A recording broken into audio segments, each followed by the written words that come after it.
Yes, Anatoly is gone, said Vesely, when Oksana began to tell about the dialogue of the creature that spoke in the voice of her young man. Then Daria came to the window. The girl continued. Is she alive? Where is she? Vasia began to worry. It wasn't really Dasha. It was like something in her guise. Those eyes. It was as if death were looking at you, a look that chills the soul. We must burn the damn island, Vasily said angrily. Yes, but first we have to find a way to get away from here. Let's follow the path, maybe it leads somewhere, although we have no choice, said Roman. After these words they started walking. They did not walk for a long time. The path led them to the glade where was a familiar dugout. Here we have been here all night, Oksana said, pointing with her finger. Let's go see what's inside, Roman said curiously, as if he had not been there with Vasia today. Once inside, the two were horrified to see once again a shelf on which stood various glass jars, in which human remains were floating. Ew, that disgusting thing again, Vasia said. The wrong turn rests on its head. With a smirk, Roma added. So you've been here before? Max asked. Yeah, this morning, when we were looking for Daria and Oksana, both said in reply. All right, we've seen enough, right? Let's get out of here, Oksana intervened. Once outside, they followed the path in the opposite direction. After a short walk, during which everyone was silent, the boys came out again in a clearing, in the middle of which there was a large flat rock, resembling an altar for sacrifice. As they got closer they saw that it was stained with caked blood. The sight was shuddering. Yes, a terrible place indeed, said Roman. I think we'd better get a move on, Maxim joined in. With these words they continued walking. They were walking more briskly, everyone except Vasia, who wandered and muttered something under his breath. It was clear from his monologue that he was saying something about Dasha. Oksana decided to support him and entered into a dialogue with him. I understand you, she began. What? What do you mean? Vasily asked irritably. About Daria. I know how worried you are about her. What about her? There's nothing wrong with her, Vasily said affirmatively, thereby surprising Oksana. Fine? She asked the girl in surprise. Well, yes. I saw her, now, she's near. These words of Vasia really disturbed her. The girl immediately fell silent and thought about something. Vasily went on walking in silence, looking somewhere around. Then he saw Daria in the distance and stopped. The boys did not notice it, so they walked straight ahead, and Vasily smiled and went to meet his beloved. With each step he went faster and faster, until he started running, and then he began to shout, Daria, my love. Then attracted the attention of the guys, who did not notice how Vasily, weaving behind them, turned off the road and rushed somewhere in the other direction. What the hell is this? Is that Vasily? Roma asked. Look, is that him? Maxim pointed with his finger. They could see his silhouette flickering between the trees. Let's go after him, Roman said, and the boys went towards Vasily. When they were very close to him, Roman, who was walking ahead, stopped abruptly, and with the words, Shit. Get down now, all of you. Abruptly fell to the ground. Oksana and Maxim were frightened and followed him. The three boys were now lying there, hidden from view by the thick grass.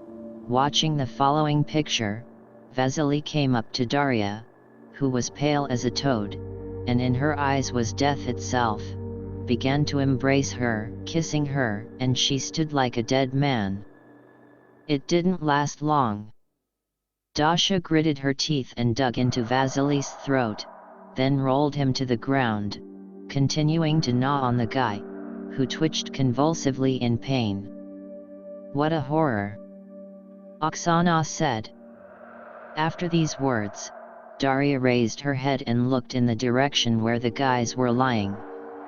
They were quiet, afraid to even breathe. And what was left of Daria continued to look in that direction, forgetting about Vasily. It was a scary sight, like something out of a zombie apocalypse movie, a girl, with glassy eyes and blood-stained face. Finding nothing suspicious, she got to her feet, grabbed Vasily by the leg and dragged him somewhere in the woods, leaving bloody trails behind her. "Gone, you beast," said Maxim. "Trouble, now they walk in the morning too," Roman added. "What shall we do?" Oksana asked. "I do not know. It is dangerous to stay in the woods anyway. We must get to the shore somehow. If we stay here overnight, we're dead." "Then let's go?" Max asked. "Yes," said Roman affirmatively. With these words they got up and went in the opposite direction from where false Daria had gone. They walked quickly, fearing an attack. And then after a few moments they understood why they had not chosen the way in the opposite direction in vain, for they had come to the shore. Hurrah! At last! Burn the fire! Burn! Roman rejoiced. So, we can walk along the shore and reach our camp. There are supplies there, Oksana said. Good idea. No woods, we walk along the beach, Max added. Translated with www.dpel.com/translator, free version. They walked along the shore without fear of getting lost. They walked for about half an hour. It was getting late. When they reached the camp, Oksana was horrified by the torn tents and bloodstains. Anatoly's body was gone. "All right, let's grab what we need and get out of here. It's gonna get dark soon," Roman said. "No boat?" Max asked.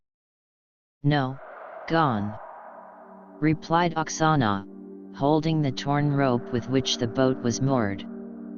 After all the procedures and collecting their belongings, the guys continued walking along the shore. Again it took half an hour to get there.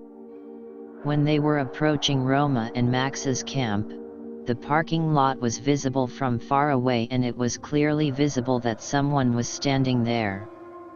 "Oh, Nicholas seems alive," said Max. "I don't think so." Taking out a pneumatic gun that he had taken from Vasily, said Roman. When they came closer they saw that bloodthirsty Daria was waiting for them near the camp, still with blood-stained face and glassy eyes, filled with death. "Shit! There's that bitch again," Max said. "Hey, take it easy. That's my friend after all," Oksana said grudgingly. Seeing the guys, Daria rushed to meet them, and Roman drew his gun, let her attacker get closer and shot her with a steel shot right in the middle of her forehead. She stopped from the wound, stood for a moment, then closed her eyes and collapsed on her back. "Phew, you got it, you beast," said Maxim. After these words, everyone walked over and looked at the dead girl's body. "May the earth be your soul, my friend," said Oksana, and Daria, as if pretending to be dead, abruptly opened her eyes and spoke. "And you, my friend?" Ha ha ha. Saying this phrase, she got up and went at the guys. Roma fired a few more bullets into her head, causing the dead girl to back up several times, but it was not successful. Then he started shooting in the chest, just out of desperation. This didn't please the monster very much, who started screaming and writhing in pain. "Come on, kill that thing!" together shouted Maxim and Oksana. Daria did not take the risk, and rushed to run toward the forest. "Strange. Why did she run away?" Roman asked. "The hell knows. The main thing is that she got away and that's it. It's okay," said Oksana. "Okay, the sun will start to set soon. Let's make a defense or something like that." Having finished their dialogue, the guys started gathering brushwood to make a very huge fire. The bunks were untouched in their old camp, everything was intact, but Nikolai, or rather what was left of him, was found closer to the shore. It was Max who found him. All that was left of the boy were scraps of clothes and bones. Max remembered exactly what his friend was wearing, so he identified him immediately, and Roma confirmed his fellow detectives' conjectures. The sun was almost going down. They built a fire and had enough firewood to last them all night, so they felt safe. Daria, if need be, can be pushed into the fire, Oksana said, smiling excitedly.